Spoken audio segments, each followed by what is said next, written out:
been told that they're not going to stop viewing me. They tell me this all the time because they want people to look up to gays, light-skinned people, token minorities, scientists, the people in the church, hypocrites, propaganda like the Biden's inauguration. This is their actual culture and not just the propaganda of the government. Okay, so they're going to keep viewing me, and cops uphold law and order, the government, the military, and they're not going to stop because there's a war for their cultural values, and they put that above God and the secular nation, and basically this type of stuff, and the globalists, and fill in the blanks. So this one, let's talk about Isaiah 1. Let's overkill my point while I'm fumed, and keep in mind, I'm probably going to stutter, slip on my words, but my argument is going to be truthful, and you'll never find a more logical and definitive argument. Okay. Isaiah 1. So basically, Isaiah 1 through 3 talks about that they're rebelling, they don't know their God, the children of Israel, they're evil. Right? Isaiah 66 chapters, Israel, I-S-R-A-E-L, okay, that is 6 letters. So Isaiah 1 tells us that Israel is the beast, okay, the first beast, at least, okay, and Revelation 13 verifies this with the numerology and so on and so forth. So, woe to the sinful nation, verse 4. A people whose guilt is great, a brood of evildoers, children given to confrontation, they have forsaken the Lord. Now, some of you will say, well, how could this be if they're Israel? Well, it's Babylon, Israel, right? They're superimposed on the idea of Jews, but they're not spiritual Jews. Their hearts are uncircumcised. They're the children of the devil, the brood of vipers, the synagogue of Satan. They're the people who insist that they're Jews, who are the cult of the flesh, selfish, see flesh scrambled. They insist that they're right. That's why they're doing this Israel stuff and the AIPAC and all the stuff that they're doing, and the Jewish materialism movement and so on and so forth. I'm not talking about the great conspiracy here, per se. I'm talking about the Bible. Right. So, we'll start again, verse 4. So 1 through 3, the rebels, they don't know their God is, they don't know who their master is. Verse 4.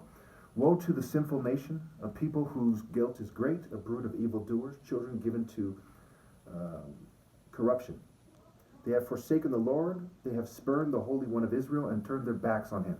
So I'm the Holy One of Israel, Ra meaning God, not some pagan deity, but simply what the Egyptians referred to as the one true God. That's why in the Bible, Genesis 41:45, and that's why with Pharaoh gives Joseph the high priest of On, Asenath, Potipharah's daughter, okay, and the Pharaoh let Joseph interpret the dreams because they're looking for spiritual answers. Same with Abraham and Sarah, where they give Sarah back to Abraham and say, why did you try to curse me? Because they're trying to find the truth.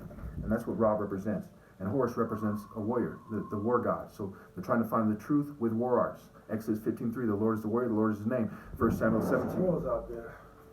And so on and so forth. Okay. All right, anyway. We go on and say, why should you be beaten anymore? Why do you persist in rebellion? Your whole head is injured, your whole heart afflicted. From the sole of your foot to the top of your head, there is no soundness, and wounds and welts and open sores, not cleansed or bandaged or soothed with olive oil. So Israel has a wound that is not healed, and they needed to turn to God, and obviously they're not doing that today. You're an idiot if you think Ron Jeremy turned to God. You think Bill Gates and them turned to God. You're a fucking idiot. Not Bibi Netanyahu, the Mossad. You're a dumbass. So obviously they're not doing that, and their wound is still not healed, and they're still insisting they're the true Jews. So 7 through 9 talks about how the land is desolate. When Jesus said your house is empty, is left desolate to you. You won't come back until you say, blessed is the one who comes in the name of the Lord, something like this. Well, that has happened already, and that's the spiritual Jews on the last one, and they're going to be sealed in hell with the rest of the world. All right, so they call them the Sodom and Gomorrah in verse 7 through 9. In 10 through 14, they talk about how the meaningless feelings and the meaningless customs, traditions, offerings, rituals, and festivals. Okay, going back to Matthew 23, where they're talking about the lip service, and they haven't cleaned the inside of their cup and dish, their heart, their soul, and they just focus on physical appearance. Again, they're called the flesh, concerned with the land and not with the spirit. Verse 15, when you spread out your hand in prayer, I hide my eyes from you. Even when you offer many prayers, I am not listening. Your hands are full of blood, right? Blood of the Palestinians, blood of the blacks. The Jews are part of the white people who did the slave trade which did the Native American genocide. They were there, the communist Jews and the communist gulags and so on and so forth. So, obviously there are a bunch of people in the world doing bad, but speaking of Israel specifically, which what Isaiah 1 is about, okay, that's what these guys who claim to be the Jews did. So when you look for them, you know them by their fruit. They're not doing the right thing. They're communists. They're liberals. They're fakes, Jews. They're not dealing in righteousness and justice. Verse 16, wash and make yourselves clean. Take your evil deeds out of my sight. Stop doing wrong. 17, learn to do right. Seek justice. Defend the oppressed. Take up the cause of the fatherless. Plead the cause of the widow. Okay, notice, it doesn't mean as a communist, as a liberal, as controlled opposition, but actually tell the truth, the way, the truth, and the life. The way to take up the cause of the oppressed is with the truth and in the divine order, not pretending you're the divine order. Okay, verse 18 through 19. Okay, they try to redeem themselves, but they refuse. Verse 20. But if you resist and rebel, you will be devoured by the sword, for the mouth of the Lord has spoken. See how the faithful city has become a prostitute. She was once full of justice, righteousness used to dwell in her, but now murderers. Okay, so now they're complicit with this eugenics, this population control stuff. There's many groups doing it. I mean, depending on how you define a Jew, they're doing this stuff. The black Hebrew Israelites, the black guys who call themselves Jews, they're basically working with them behind the scenes as liberals and otherwise, and sometimes they're controlled opposition against liberals in the left-right paradigm. You get it. Okay, I'm sure you picked up on that like this the first time. It's pretty straightforward. All right, so there, again, it talks about justice and righteousness, okay? Verse 22, your silver has become dross, your choice wine diluted, water, okay? So in Proverbs it talks about the speech of the righteous is of choice silver, and the heart of the wicked is of little value. So what they're saying and what they're doing is, it's become dross, it's become worthless. Verse 23,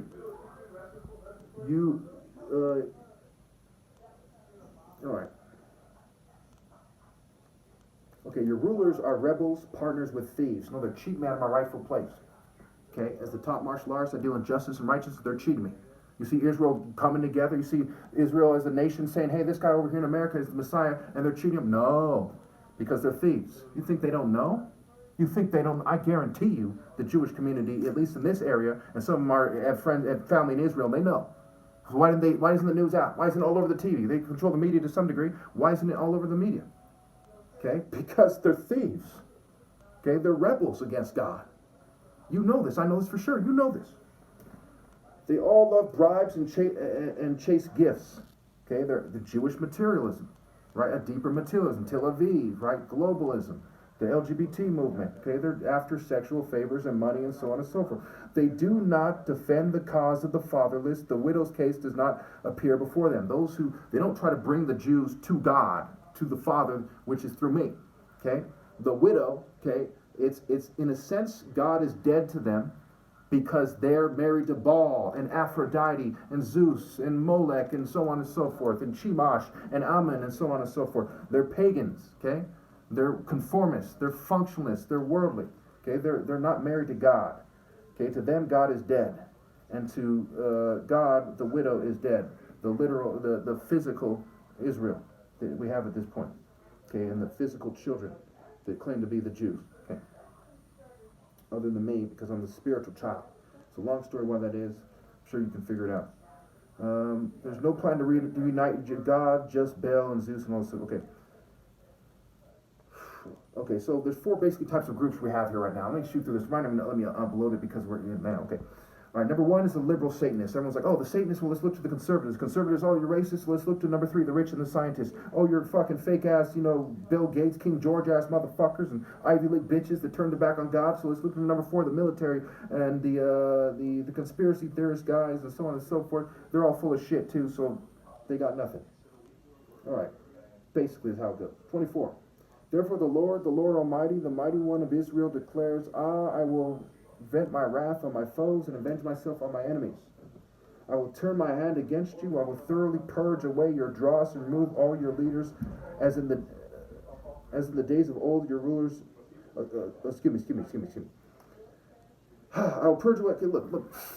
Like I gotta explain this shit. When you see a bunch of beta motherfuckers that aren't manning up too, what else needs to be said? You know what I'm saying? I'll make a part 2 and shit. You know what I'm saying? Because the world's acting like bitches. You understand me? They think they can just view me a little bit magically. That my to the point truths mean nothing. And their bitch ass Joe Biden inauguration is God's gospel. Man, people are dumb.